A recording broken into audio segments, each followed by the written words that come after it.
In dealing with debt, couples or maybe even family members who are keeping secrets about their debt. For more, we are turning to Ted Rossman, the senior industry analyst at Bankrate.com. Always good to have you here, Ted.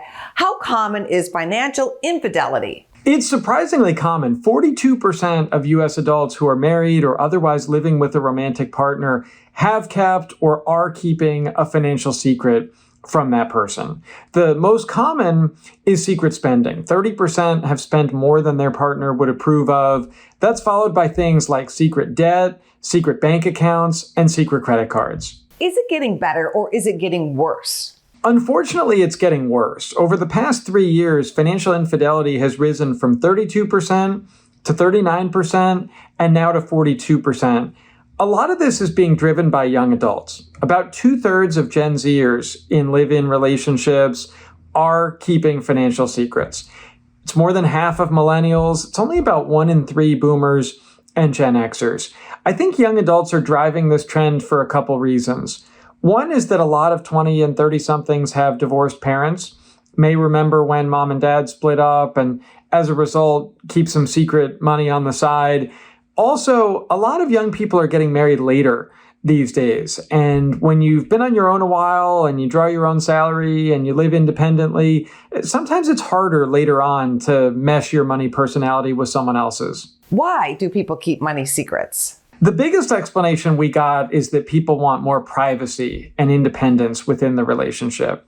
To which I would say, maybe consider the yours, mine, and ours strategy. That involves mixing a lot of your money because you do have a lot of joint household expenses, but maybe also carving out some funds that's yours and yours alone. The key is you have to agree on the parameters. But if you and your spouse agree that you each get, let's say, $100 a paycheck that's yours and you can do whatever you want with it, that can actually be a healthy way to foster independence. You have to agree on the parameters, though.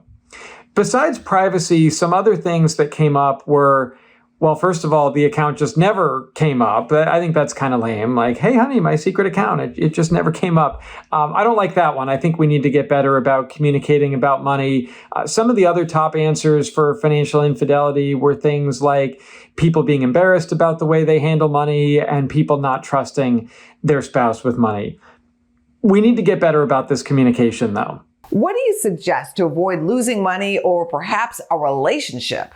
So I do really like that yours, mine, and ours strategy I mentioned. Also, to go a little deeper on money conversations, schedule a routine money check-in with your spouse, maybe once a month.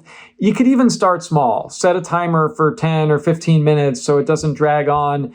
You want to talk about what bills are due soon, obviously, but try to layer in some of the bigger stuff over time.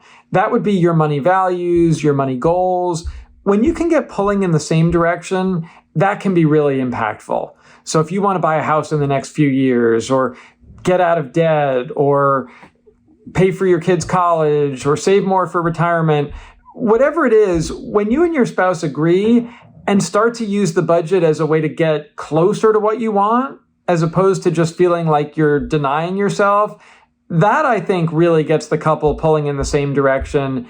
The total opposite of financial infidelity, when everybody's going their own way and it's just kind of a mess, especially with 60% of households living paycheck to paycheck. There's not a lot of extra money to go around. Thank you, Ted. Thanks for having me.